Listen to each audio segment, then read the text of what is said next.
छू लेने वाली कहानी। लो और क्या चाहिए, पूरे 32 गुण मिल गए हैं।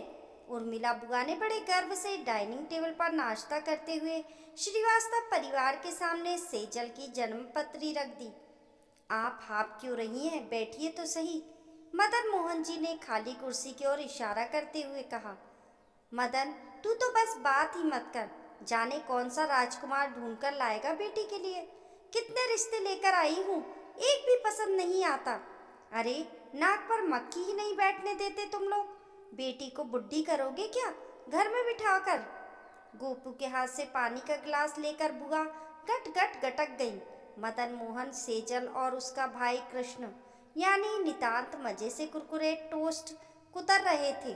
मुस्कुराहट उनके चेहरों पर पसर रही, पर मदन मोहन की पत्नी आरती की आंखें गीली हो आईं। आखिर 27 वर्ष की हो गई है उनकी बेटी, पीएचडी कर चुकी है, डिग्री कॉलेज में लेक्चरार हो गई है। अब क्या घर पर ही बैठी रहेगी।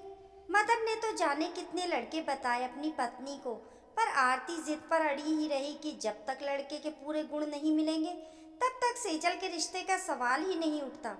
जो कोई लड़का मिलता, आरती को कोई ना कोई कमी उसमें दिखाई दे जाती। मदन जी परेशान हो गए थे। वे शहर के जाने माने उद्योगपति थे, 4 फैक्ट्रियों के मालिक थे।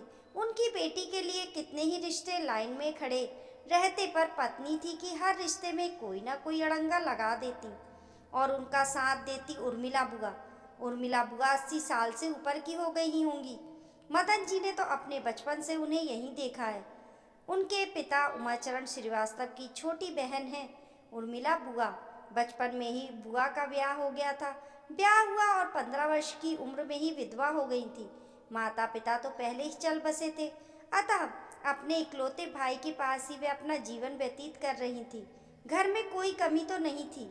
अंग्रेजों के जमाने से 2-3 गाड़ियां, महल सी कोठी, नौकर चाकर, सब कुछ उनके पिता के पास था।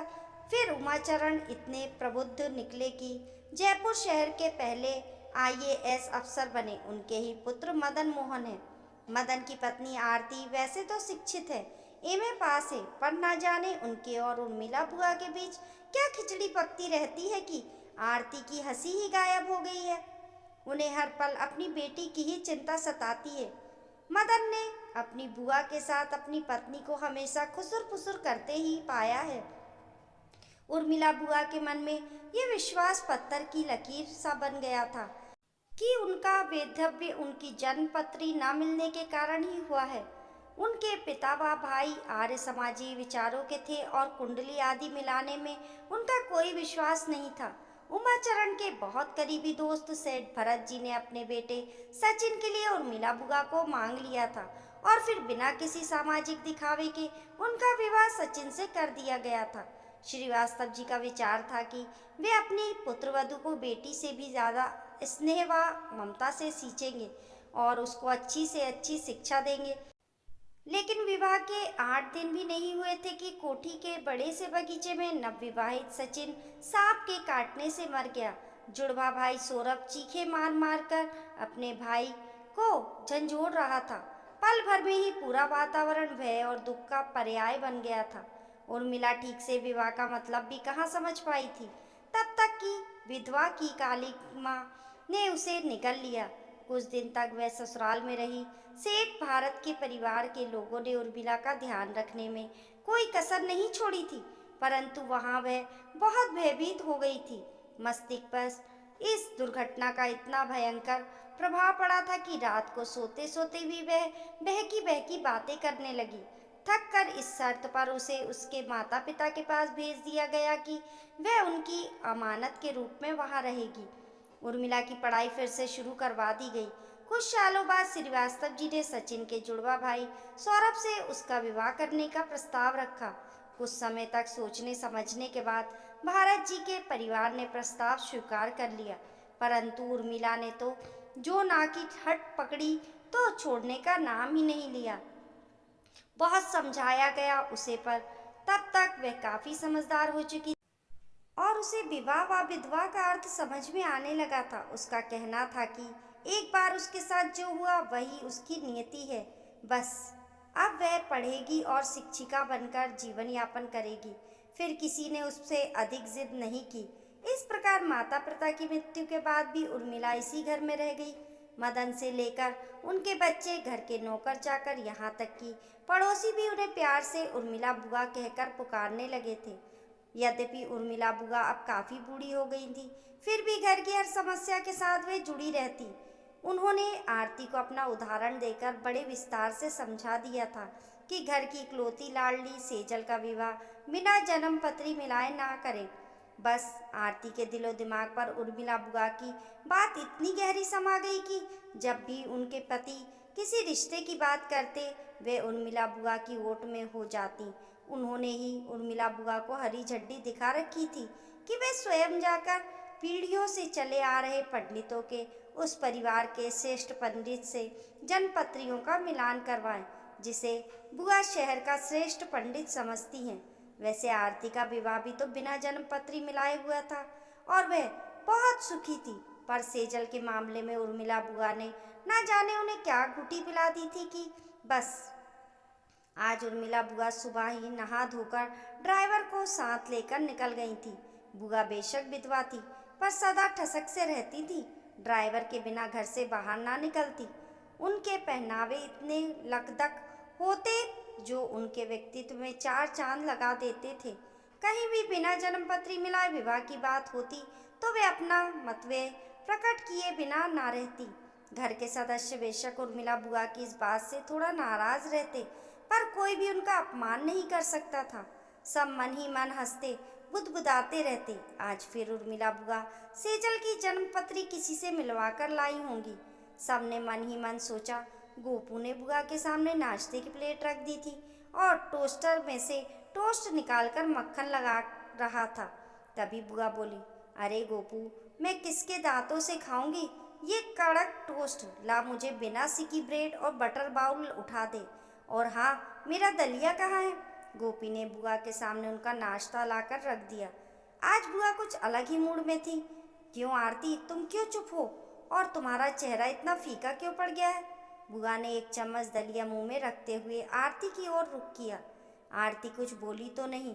एक नज़र बुआ पर डालकर मानो उनसे आंखों ही आंखों में कुछ कह डाला। देखो मदन, मैंने इस लड़के के परिवार को शाम की चाय पर बुला लिया है। उन्होंने अपने बैग से लड़के का फोटो निकालकर मदन की ओर बढ़ाया। पर बुआ, आप पहले सेजल से तो पूछ लीजिए कि वह शाम को घर पर रहेगी भी या नहीं। मदन ने धीरे से बुआ जी के सामने ये बात रख दी। और हाँ, ये भी बुआ जी की उसे ये लड़का पसंद भी है या नहीं। देखो मदन, आज 3 साल से लड़के की तलाश हो रही है, पर इसके लिए कोई अच्छे गुणों वाला लड़का ही नहीं मिलता। और ये बात तो तय है कि बिना कुंडली मिलाए ना तो मैं राजी होंगी और ना ही आरती। क्यों आरती? एक बार फिर बुआ ने आरती की ओर नज़र घुमाई। आरती चुप थी। नाश्ता करके सब उठ गए और अपने अपने कमरों में जाने लगे। मैं ज़रा आराम कर लूँ, थक गई हूँ। इतना बोलकर बुआ ने भी अपना बैग समेटा। आरती, बाद में मेरे कमरे में आना। बुआ जी का ये संदेश आरती को था। तभी मदन ने पत्नी की ओर देखकर कहा, आरती, तुम ज़रा कमरे में चलो, तुमसे कुछ ज़रूरी बात करनी है। आरती आंखें नीचे करके बुआ की ओर देखती हुई पति के पीछे चल दी। बुआ को लगा कुछ तो गड़बड़ है। वातावरण की दबी दबी खामोशी और आरती की दबी दबी चुप्पी के पीछे मानो कोई गहरा राज झांक रहा था। वे सुबह से उठकर नित्य कर्म से निवृत्त होकर बाहर निकलने में ऐसी निढाल हो गई थी कि कुछ अधिक सोच विचार किए बिना उन्होंने अपने कमरे में जाकर स्वयं को पलंग पर डाल दिया। आज वैसे भी रविवार था, सब घर पर ही रहने वाले थे। थोड़ा आराम करके लंच पर बात करेगी। शाम को आने का न्योता तो दे आई है, पर मीनू मीनू तो तय करना होगा ना। बुआ जी बड़ी चिंतित थी। उर्मिला बुआ पूरे जोश खरोश में, उत्साह उनके भीतर पंख फड़फड़ा रहा था, पर थकान थी कि उम्र की हंसी उड़ाने लगी थी। पलंग पर पहुंचते ही ना जाने कब उनकी आंख लग गई। जब वे सोकर उठी तो दोपहर के 3:30 बजे थे। कितना समय हो गया, मुझे किसी ने उठाया भी नहीं। बुआ बड़बड़ाती हुई कपड़े संभालती कमरे से बाहर निकली। अरे गोपू, कमली, कहाँ गए सब के सब? और आज खाने पर भी नहीं उठाया मुझे। बुआ नौकरों को पुकारती हुई रसोई घर की ओर चल दी। उन्हें गोपू दिखाई दिया। गोपू मुझे खाने के लिए भी नहीं उठाया। और सब लोग कहाँ हैं? जी बुआ, आज किसी ने भी खाना नहीं खाया और सब बाहर गए हैं। गोपू का उत्तर था, बाहर गए हैं? मुझे बताया भी नहीं। बुआ अपने में ही बड़बड़ाने लगी थी। बुआ जी, मैं महाराज को बोलता हूँ आपका खाना लगाने के लिए, आप बैठें। ये कहते हुए गोपू रसोई घर की ओर चला गया। कुछ अनमने मन से वॉश बेसिन पर गई। मुंह व आंखों पर पानी के छींटे मारते हुए उन्होंने बेसिन पर लगे शीशे में अपना चेहरा देखा। थकावट अब भी उनके चेहरे पर विराजमान थी। नेपकिन से हाथ मुंह पोंछकर वे मेज पर आ बैठी। गोपू गर्मा गर्म खाना ले आया। खाना खाते खाते उन्हें याद आया कि वे पंडित जी से कह रही थी कि घर पर चर्चा करके वे लड़के वालों को निमंत्रण देने के लिए मदन से फोन करवा देंगी। आखिर लड़की का बाप है, फर्ज बनता है उसका कि वह फोन करके लड़के वालों को घर आने का निमंत्रण दे। खाना खाते खाते बुआ सोचने लगी कि ना जाने कहाँ चले गए सब लोग। अभी तो उन्हें सबके साथ बैठकर मेहमानों की आवभगत के लिए तैयारी करवानी थी। खाना खाकर मदन को फोन करूंगी, बुआ ने सोचा, और जल्दी जल्दी खाना खाकर जैसे ही कुर्सी से खड़ी हुई कि उनकी नज़र ने डाइनिंग रूम के मुख्य द्वार से परिवार के सारे सदस्यों को घर में प्रवेश करते हुए देखा। और ये क्या, सेजल ने दुल्हन का लिबास पहन रखा है।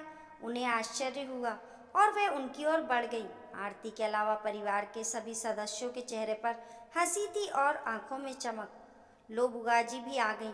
मदन ने एक लंबे गोरे चिट्टे सुदर्शन व्यक्तित्व के लड़के को बुआ जी के सामने खड़ा कर दिया। सेजल ग्रैंड मदर, मदन ने कहा तो युवक ने आगे बढ़कर बुआ के चरण स्पर्श कर लिए। उर्मिला बुआ हकबकासी गई थी। बुआ जी, ये सैमसन जॉन है। आज होटल हेवन में इसकी सेजल से शादी है। चलिए, सबको वहाँ पहुँचना है। पर ये वो जन्मपत्री, बुआ जी हकबकाकर बोली। फिर आरती पर नजर डाली, उसका चेहरा उतरा हुआ था। अरे बुआ जी, जन्मपत्री तो इनकी ऊपर वाले ने मिलाकर भेजी है, चिंता मत करिए। चलिए जल्दी तैयार हो जाइए। सैमसन के माता पिता भी होटल में ठहरे हैं, उनसे भी मिलना है। फिर वे लोग अमेरिका वापस लौट जाएंगे। मदन बड़े उत्साहित थे। फिर बोले, देखिएगा किस धूमधाम से भारतीय रिवाज के अनुसार शादी होगी। बुआ जी किम कर्तव्य विमुख सी खड़ी रह गई थी। उनकी नज़र में सेजल की जन्मपत्री के टुकड़े हवा में तैर रहे थे। इस कहानी को लेकर आप लोगों की क्या राय है, हमें कमेंट करके ज़रूर बताइए। कहानी पसंद आने पर लाइक और शेयर करें। ऐसी ही अच्छी अच्छी कहानियों के लिए चैनल को सब्सक्राइब करना ना भूलें। मिलते हैं फिर एक नई कहानी के साथ, तब तक के लिए नमस्कार।